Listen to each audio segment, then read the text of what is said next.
Hi, welcome back to Good Day. And you know, they're projected to be over 150,000 of us that will be diagnosed with colon cancer in 2013, and about half that number, actually about 50,000 or so, aren't going to make it until 2014. In fact, in our lifetimes, 1 in 20 of us are going to be impacted by this deadly disease. Now, scary stuff. But a man who was named Columbia's top doc and the most recently honored as one of the top physician leaders in the country, Dr. Stephen Lloyd is here. You're also the medical director of the South Carolina Medical Endoscopy Center. Now, what's the deal? I know your mission is to save lives, but how? Well, we're a little bit jealous. I think the breast cancer advocacy prevention people seem to get the heads up on us. We see pink goalposts and pink shoes and everything, and they're working hard to be sure people get screened for breast cancer, and that's a good thing. But actually, test for test, a colonoscopy is 50 times more likely to save a woman's life than a mammogram, because mammograms only detect cancer. So you've already got cancer and all the chemotherapy, surgery, radiation, and some people still die. We have the opportunity to actually prevent colon cancer. More than 90% of cases could be prevented. Briefly sum up colon cancer. Where is it? What is it? How does it strike us? Colon cancer occurs in the large intestine, the last 5 feet of the digestive tract. And the interesting thing is it has a precursor. It has a warning. There's an opportunity for us to intervene. Colon cancer doesn't start as cancer. It starts first as a little growth called a polyp. From the time a polyp is first visible, it takes 10 years for it to turn into cancer. So you've got a long time to, at some point, intervene. A huge window. Now, you were talking about females. Unlike prostate cancer, it only strikes the fellas. Colon very few cancer women get prostate cancer. Actually, it's both. Yeah, well, they don't have the necessary equipment, right, Doc? See, that's just biology 101. But some men get breast cancer. Yeah, they do. That's true. But the colon cancer strikes both genders and all races, of course. Pretty much evenly. Just about as many women as men die from colon cancer. So everybody should start at age 50. Now, when you're talking about the polyp that you can get, now if I go in, so I get my prostate checked, and then you got to, gentlemen, you have to do that.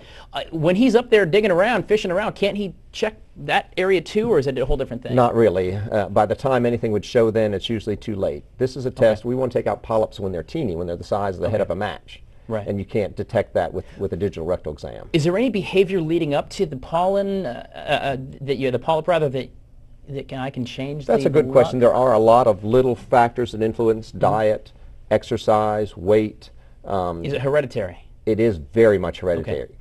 People that have family histories of colon cancer have 2 to 4 times the risk of having polyps and cancer. So 150,000 people are going to get it in 2013. That's, of course, the estimate. We don't have a crystal ball, but that's what we're on par for. That's 1 every 3.5 minutes and a death every 10. 50,000 people. And that's 50,000 unnecessary deaths. Right. And that's when we're talking prostate cancer, the same thing, unnecessary deaths. Right. Well, with prostate cancer, we don't have a way of preventing prostate cancer. We can prevent colon cancer. So these are truly unnecessary deaths. 95% of those 50,000 people that die each year wouldn't have if they'd had a high-quality colonoscopy. What is the process? So you I do my little colonoscopy. You put me to sleep, right? Oh yes, the best sleep there is. People wake up after the test and they say, "Wow, that was wonderful sleep.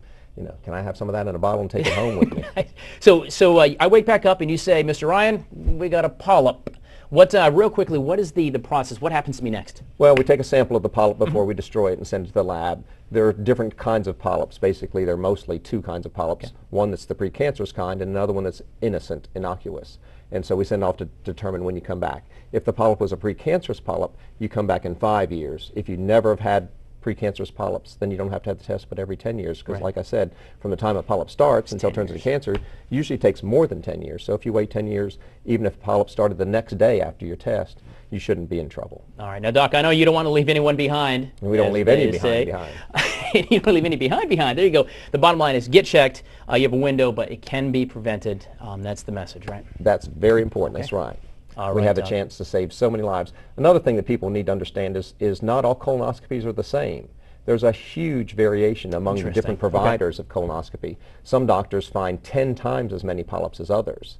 Wow. And so it's very important. Those are the guys you want to take money for gold, if you will, out in California. Yeah, do something else. That's right. Just saying. And so the public now has a measure. There's a very simple measure called the adenoma detection rate. The ADR. It's sort of like the new vital sign in medicine. You should never go to a doctor whose ADR is below 20. For example, mine is 42, but we've established a standard. But who's bragging? There you go. I wouldn't do that, no.